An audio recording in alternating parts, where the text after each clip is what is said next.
नमस्कार दोस्तों, आज मैं आपको बताऊंगा कि कैसे आप रिवाइज आईटीआर फाइल करेंगे न्यू इनकम टैक्स पोर्टल पे। हाँ जी दोस्तों, अगर आपने आईटीआर गलत फाइल कर दी है, कुछ मिस्टेक कर दिया है, चाहे टैक्स में हो, चाहे टीडीएस का अमाउंट आपका मिसमैच आ रहा हो 26 ईयर से, तो कैसे आप अपनी आईटीआर को रिवाइज करेंगे, आज मैं आपको बताने वाला हूँ इस वीडियो के अंदर। असेसमेंट ईयर 21-22 की कैसे रिवाइज आईटीआर को फाइल करेंगे, इसको समझने के लिए बने रहे मेरे साथ वीडियो के एंड तक।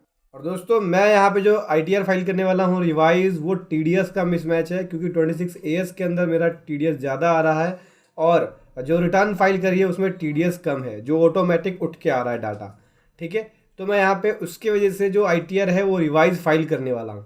तो चलिए बताता हूँ आपको कैसे फाइल करेंगे रिवाइज आईटीआर। देखो, ये है डैशबोर्ड आईटीआर का। इनकम टैक्स साइट पे आ जाएंगे तो यहाँ पे जो मैंने आईटीआर फाइल करी है उसका स्टेटस दिखाता है कि आईटीआर कौन सी तारीख को फाइल करी है, 29 अगस्त को। ठीक है, आईटीआर वेरीफाई भी हो चुका है लेकिन अभी प्रोसेसिंग में नहीं गया है। ठीक है, तो यहीं पे फाइल रिवाइज रिटर्न का ऑप्शन आता है, देख सकते हैं फाइल रिवाइज रिटर्न का ऑप्शन है। इस पर क्लिक करेंगे तो यहाँ से आपकी रिटर्न जो है रिवाइज वाली फाइल होगी। तो चलिए बताता हूँ आपको। जैसे कि मैंने फाइल रिवाइज रिटर्न पे क्लिक किया, अभी यहाँ से सेलेक्ट करूँगा असेसमेंट ईयर 21-22। ठीक है, ऑनलाइन ले रहा हूँ। उसके बाद कंटिन्यू पे क्लिक करूँगा। कंटिन्यू पे क्लिक करने के बाद स्टार्ट न्यू फाइलिंग। ठीक है, इंडिविजुअल है टैक्स पेयर, कंटिन्यू पे क्लिक कर दिया। फॉर्म सेलेक्ट करेंगे, आईटीआर 4 जो है वो रिवाइज फाइल करने वाला हूँ। आईटीआर 4 ले लिया, प्रोसीड विद आईटीआर 4। ठीक है, 3 स्टेप होते हैं। पहले स्टेप में वैलिडेट करते हैं रिटर्न को, दूसरे में कंफर्म और तीसरे में वेरीफाई। तो चलिए शुरू करते हैं, लेट्स गेट स्टार्टेड। ठीक है दोस्तों, ये बोलता है कि आप अपनी आईटीआर यानी इनकम टैक्स की रिटर्न किस वजह से फाइल कर रहे हैं। तो 3 ऑप्शन है यहाँ पे। पहले ऑप्शन में बोलता है कि जो टैक्सेबल इनकम है वो बेसिक एग्जम्पशन लिमिट से ज़्यादा है, क्या आप उस वजह से फाइल कर रहे हैं। या दूसरे ऑप्शन बोलता है कि क्या आप इनकम टैक्स के सेक्शन 39 सबसेक्शन 1 के 7th प्रोवाइजो को फुलफिल करते हैं, कंडीशंस को, जो 3 कंडीशन बताए उनमें से कोई भी एक कंडीशन को फुलफिल करते हैं, क्या उस वजह से आईटीआर को फाइल कर रहे हैं।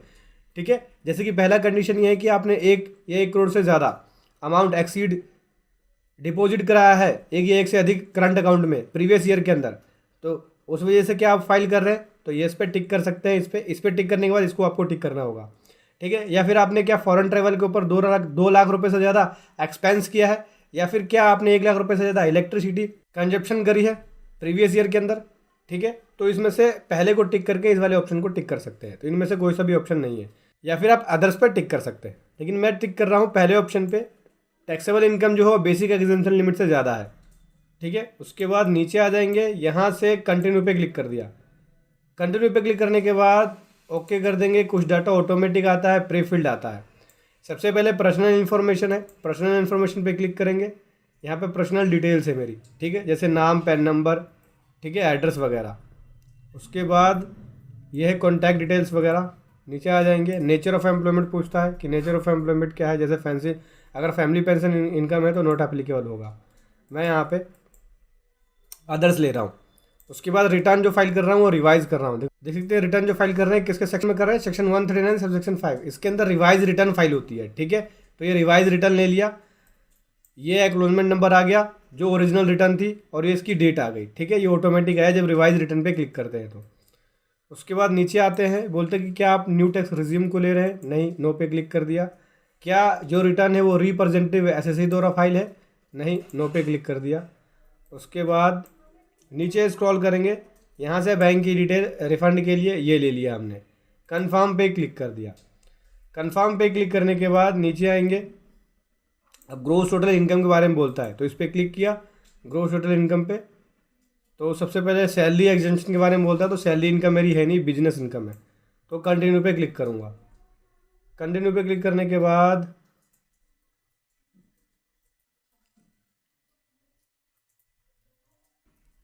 नीचे आ जाएंगे, सैलरी इनकम पूछता है, सैलरी इनकम है नहीं मेरी। इनकम फ्रॉम हाउस प्रॉपर्टी ये भी नहीं है। Income from business and profession, हाँ, यहाँ से है मेरी इनकम। ऐड डिटेल्स पे क्लिक करूँगा। ऐड डिटेल्स पे क्लिक करने के बाद सबसे पहले नेम ऑफ बिजनेस, बिजनेस का नाम देना होगा। तो दोस्तों, ये है मेरे पास बैलेंस शीट। इस बैलेंस शीट के ज़रिए यहाँ पे हम अपने बिजनेस की डिटेल्स को भरेंगे, जैसे सेल्स, टर्नओवर और इनकम की, और बैलेंस शीट की डिटेल। तो नाम पूछ रहा है तो सबसे पहले नाम को मैंने कॉपी कर लिया और यहाँ से नाम को कर देते हैं पेस्ट। तो मैं आपको बता दूं, ये जो पर्सन है वो गुड्स कैरिज का बिजनेस करता है, सेक्शन 44 AE के अंदर इसकी डिटेल आएगी। ठीक है, इसकी बिजनेस इनकम जो आएगी वो सेक्शन 44 AE के अंदर आएगी। तो यहाँ पे नाम कॉपी कर दिया मैंने। ठीक है, नाम कहाँ से मिल गया, बैलेंस शीट से हमने लिख लिया नाम को। अभी कोड पूछेगा तो फ्रेट ट्रांसपोर्ट बाय रोड, ठीक है, सर्विस देते हैं रोड के through, freight transport service, GTA बोल सकते हो आप।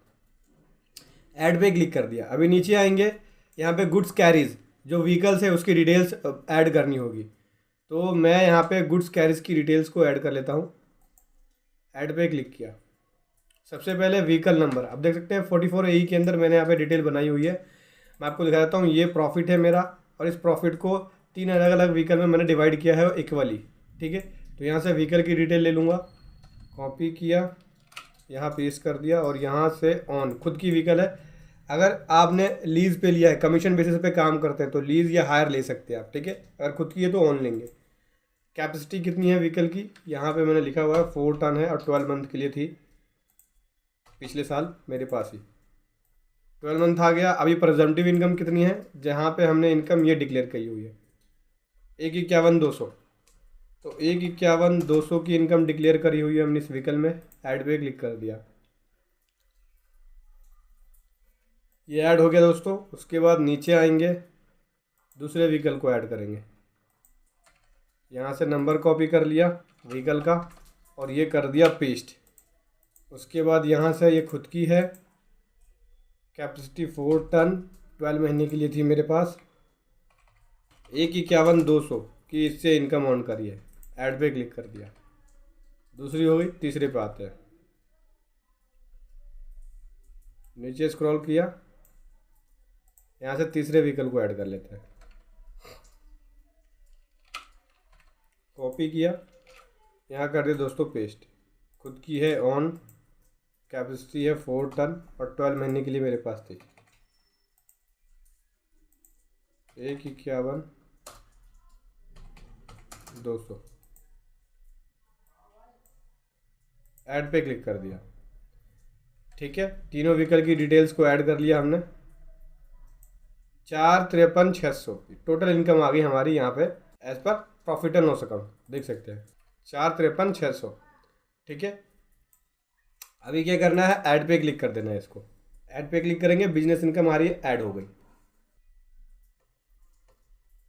नीचे स्क्रॉल करेंगे, नीचे स्क्रॉल करने के बाद यहाँ से और कोई इनकम नहीं है, जैसे इनकम फ्रॉम अदर सोर्स नहीं है। कंफर्म पे क्लिक कर दिया। कंफर्म पे क्लिक करने के बाद नीचे आएंगे, 2 स्टेप कंफर्म हो गया। तीसरे स्टेप में बोलता है डिस्क्लोजर या एग्जाम्ड इनकम की डिटेल देनी होगी, इस पर क्लिक कर लेते हैं। डिस्क्लोजर को दे देते हैं। सबसे पहले डिस्क्लोजर में आता है financial particular of the business, यानी यहाँ पे बैलेंस शीट की डिटेल को ऐड करना होगा। ऐड डिटेल पे क्लिक करेंगे, यहाँ पे देख सकते हैं ये बनाया हुआ है नीचे बैलेंस शीट हमने, ये रहा। ठीक है, तो सबसे पहले कैपिटल अकाउंट है, तो कैपिटल को कॉपी कर लेते हैं। ये है मेंबर्स कैपिटल। ठीक है, कैपिटल के बाद है नीचे सन्ड्री क्रेडिटर, ये सन्ड्री क्रेडिटर यहाँ पे है दोस्तों, तो ये ले लेता हूँ मैं सन्ड्री क्रेडिटर। ठीक है, 26,48,597। अब आ जाते हैं फिक्स एसेट से पहले, तो फिक्स एसेट्स को कॉपी कर लिया, यहाँ से फिक्स एसेट्स ले लिया हमने। इन्वेंट्री 0 है। सन्नी डेटर की बात करें तो सन्नी डेटर भी 0 है। नीचे आ जाते हैं, उसके बाद है यहाँ पे balance bank, balance with bank, तो उसको कॉपी कर लिया। बैलेंस विद बैंक को यहाँ ले लिया हमने। उसके बाद नीचे आ जाता है, ये बोलता है cash in hand. Cash in hand हमारे पास ये रहा, इसको कॉपी किया, कैश इन हैंड ये ले लिया हमने। ठीक है, उसके बाद नीचे बोलता है अदर एसेट्स। अदर एसेट्स यहाँ पे ले लेते हैं, अदर एसेट्स को ये कॉपी कर लिया अदर एसेट्स को, और लोन एंड एडवांस में ये लेते हैं एडवांस टू कस्टमर वाला अमाउंट। ठीक है दोस्तों, 26,48,597। एसेट्स और लाइबिलिटी का टोटल सेम है, डिफरेंस नहीं है। ये देखें, दिखाता हूँ आपको, सॉरी, टोटल लाइबिलिटी और ये टोटल एसेट्स। ठीक है, अभी जो जीएसटी के अंदर आपकी टर्नओवर है उसकी डिटेल आप देंगे, तो सबसे पहले जीएसटी नंबर लिखना होगा। चलिए जीएसटी नंबर को लिख लेते हैं। जीएसटी नंबर लिख लिया। अब जीएसटी वाले जो टर्नओवर है वो लिख लेते हैं। ये दोस्तों जीएसटी वाली टर्नओवर लिख लिया हमने। अभी क्या करना है, ऐड डिटेल्स पे क्लिक करना है। ऐड डिटेल्स पे क्लिक कर दिया। ऐड डिटेल्स पे क्लिक करने के बाद कंफर्म कर देंगे दोस्तों। कंफर्म कर दिया, बाकी और इन्फॉर्मेशन जाएगी नहीं, जो डिटेल्स जानी थी वो दे दिया हमने। डिडक्शन के बारे में बोलता है कि डिडक्शन कितना कितना आपका, अगर कोई आपका डिडक्शन है जैसे ETC के अंदर, ETG के अंदर, तो वो डिडक्शन ले सकते हैं। डिडक्शन वाली वीडियो मैंने बताया हुआ कि डिडक्शन कौन कौन सा आप ले सकते हैं, तो इसके लिए आप पुरानी वीडियो जाके मेरी देख सकते हैं। कंटिन्यू पे क्लिक कर दिया, मेरा यहाँ पे और कोई डिडक्शन है नहीं। उसके बाद नीचे आएंगे, 80D का डिडक्शन पूछ रहा है ये, और 80G का डिडक्शन, ये भी नहीं है हमारा। कंफर्म पे क्लिक कर दिया।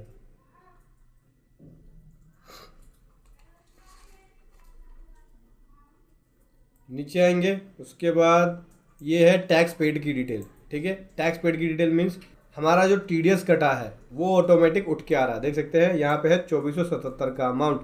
शो डिटेल पे क्लिक करेंगे। शो डिटेल पे क्लिक करने के बाद यहाँ पे इनकम ऑफ हेड सेलेक्ट करना होता है, जो कि सेलेक्टेड नहीं है। ठीक है, ये देखते हैं हेड ऑफ इनकम, इसको सेलेक्ट करना पड़ेगा। अगर आप इसको नहीं करोगे तो वैलिडेशन पे एरर बोल देगा। तो पहले सेलेक्ट कर लेता हूँ, फिर मैं बताऊँगा इसमें एरर क्या है, क्योंकि अमाउंट जो है 26 AS में TDS का ज़्यादा आ रहा है। इसको ले लिया और यहाँ से एडिट पे क्लिक करेंगे। पहले हेड ऑफ इनकम को सेलेक्ट कर लेते हैं। तो हेड ऑफ इनकम ये है मेरी, ये बिजनेस एंड प्रोफेशन से, income from business and profession.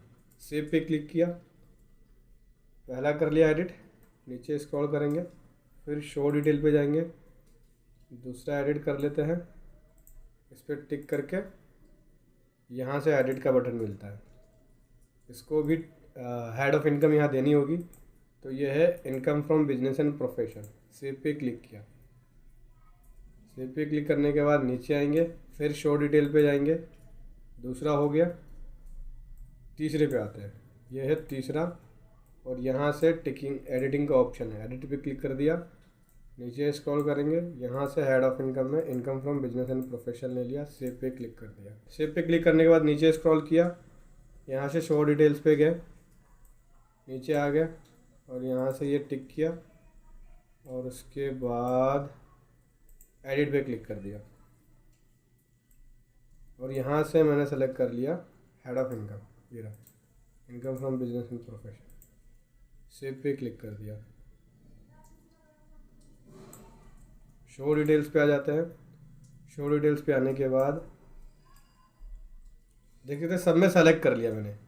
अब मेरा कौन कौन सा TDS का अमाउंट आ गया है और कौन सा नहीं आया है।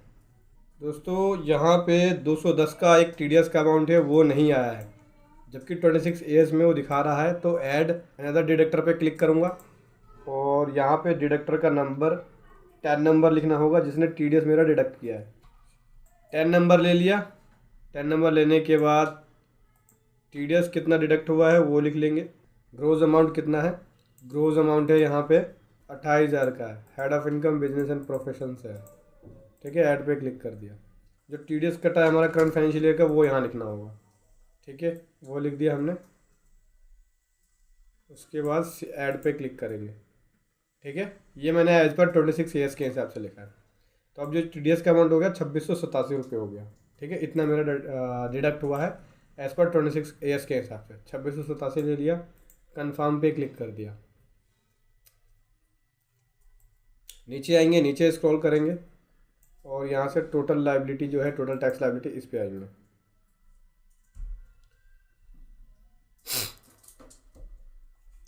टोटल टैक्स लायबिलिटी की बात करें तो यहाँ पे 10,180 का टैक्स बन गया, जहाँ पे मेरे को रिबेट मिल जाता है 10,180 का रिबेट मिल गया। नीचे स्क्रॉल किया, कंफर्म पे क्लिक कर दिया। कंफर्म पे क्लिक करने के बाद फिर नीचे आएंगे, ये नीचे स्क्रॉल करेंगे, और यहाँ से प्रोसीड पे क्लिक कर देंगे। देख सकते हैं 2690 रुपये हैं एलिजिबल रिफ़ंड के लिए। इतना अमाउंट मेरा रिफ़ंड हो जाएगा। प्रीव्यू रिटर्न पे क्लिक करेंगे, और यहाँ से मैं SSC को सेलेक्ट करूँगा, नीचे स्क्रॉल करूँगा, यहाँ से प्रोसीड टू प्रीव्यू पे क्लिक करूँगा। तो जो रिटर्न है ITR है, ITR का प्रीव्यू दी जाएगा। जैसा कि देख सकते हैं ये है ITR का प्रीव्यू, ITR 4 सुगम असेसमेंट ईयर 21-22 की।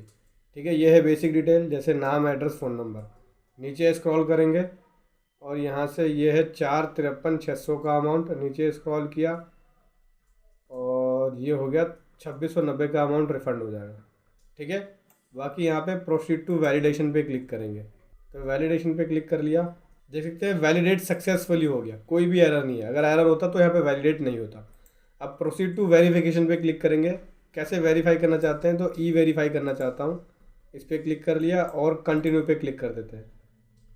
कैसे वेरीफाई करेंगे तो मैं यहाँ पे आधार ओटीपी का आधार ओटीपी से वेरीफाई करूँगा, तो इसको सेलेक्ट कर लिया आधार ओटीपी पे और कंटिन्यू पे क्लिक कर दिया। ठीक है, और यहाँ से जनरेट आधार ओटीपी पे क्लिक करेंगे। अब जो फ़ोन नंबर आधार कार्ड से लिंक है उस पर ओटीपी आएगा, वो ओटीपी यहाँ लिखना होगा। तो चलिए लिख लेते हैं। सो दोस्तों ये हमने ओटीपी वैलिडेट कर लिया। अभी सबमिट वाले बटन पे क्लिक करेंगे, रिटर्न हमारी यहाँ से सबमिट हो जाएगी। देख सकते हैं सक्सेसफुली हमारी रिटर्न वेरीफाई हो गई और सबमिट हो गई। ये आ गया फॉर्म, एक्नॉलेजमेंट फॉर्म। तो यहाँ से जाऊँगा फाइल पे, ई फाइल पे, इनकम टैक्स रिटर्न पे और व्यू ई फाइल रिटर्न पे क्लिक करेंगे। तो यहाँ से जो हमने रिवाइज रिटर्न फाइल करी है वो दिख जाएगी। देख सकते हैं ये करी है, ये है ओरिजिनल रिटर्न, ये है रिवाइज रिटर्न। ठीक है, ये हमने फाइल करी है 1 तारीख को यानी आज, और ये फाइल करी थी 29 अगस्त को। आईटीआर सेम है लेकिन रिवाइज फाइल करी है, टीडीएस के वेरिएशन की वजह से फाइल करी है। ठीक है, अभी यहाँ से डाउनलोड रिसीट्स पे क्लिक करेंगे तो यहाँ पे जो रिसीट्स है वो हो जाएगी डाउनलोड रिवाइज वाली। तो दोस्तों ऐसे आपको revise ITR revise return file करनी है। वीडियो कैसी लगी ज़रूर बताएं। Thank you so much. जय हिंद, वंदे मातरम।